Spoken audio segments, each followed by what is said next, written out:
At this time also, Franck was the head of the organ class, taught the organ class at the Conservatoire. When Franck died in 1890, Widor again received another important appointment, not only Saint-Sulpice, but now was the head of the organ class at the Conservatoire. Exactly.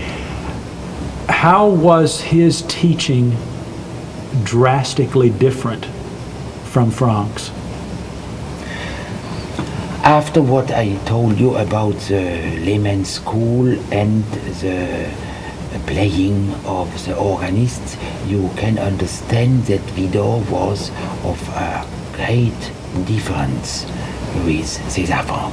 When he was named professor at the Conservatoire, first of all, the first meeting with the students, he said he couldn't say something bad about César Franck, the composer, the improviser, but he said nothing about the organist. He said nothing, you know. He didn't like at all the way of playing of César Franck, not at all. But he said to the students that everything will change now. First of all, he told them that they are going to play the whole work by Johann Sebastian Bach. And then Louis Vierne, in his memoir, tells us that a student sat at the organ bench and played, I think, a concerto Vivaldi Bach, and that Widor would stop him at every measure, saying, here you did not do the right legato, here your staccato was wrong, because the layman school was with very precise rules about the perfect legato, the common notes tied of the polyphony, the very precise articulation of the repeated notes, you know, half of the value, you know, and so on. And so this poor student, you know, in the first lesson was absolutely amazed at how he could play so badly, you know. So Franck mainly, Franck's main interest at the Conservatoire was improvisation, perhaps, and Widor's was more literature.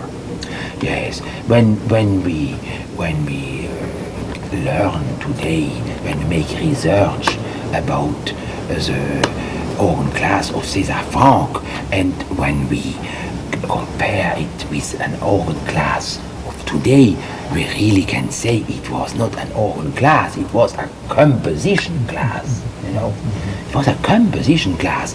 We know that they had 6 hours a week of teaching, and 4 hours were devoted to improvisation, and only 2 hours for the literature.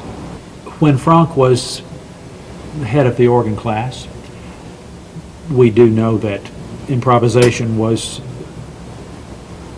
a large part of the study. But what literature was Franck teaching? Was Franck teaching Bach as well, or what was Franck teaching?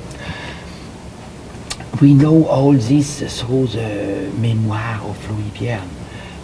Louis Vierne reports that in the class of Franck they played some of the most well-known pieces by Bach.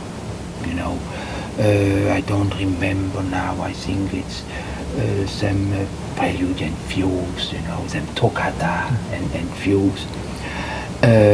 But not at all the chorales.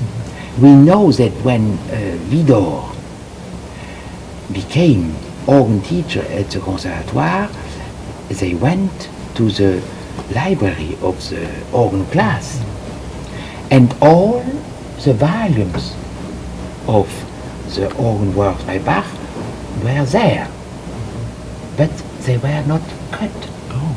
They were not opened. They had not been opened, you know. In 1891, all these great musicians, the director of the Conservatoire, and the students, at the time, the Tournemire, Louis Vierne, were students in the class. They discovered the chorales of César, of Johann Sebastian Bach. It was amazing. So Widor inherited such students as Vierne, Tournemire, Yes. and others. We don't know. The Vierne doesn't say of some others, but yes, in the class of César Franck, you had people like Chausson. We know that Debussy also came sometimes to the class of César Franck. It was a composition class. Vincent d'Indy, Gabriel Piernet. All these people did not do an organist career. Vincent d'Indy became a great teacher, analysis, composition. Debussy, of course, don't speak about Debussy, everybody knows Debussy. Gabriel Piernet became a great conductor and also composer. He wrote some very beautiful pieces, But at the same time, he was Franck's successor at Saint-Sulpice. Yes, he was the direct Franck successor, yes. Only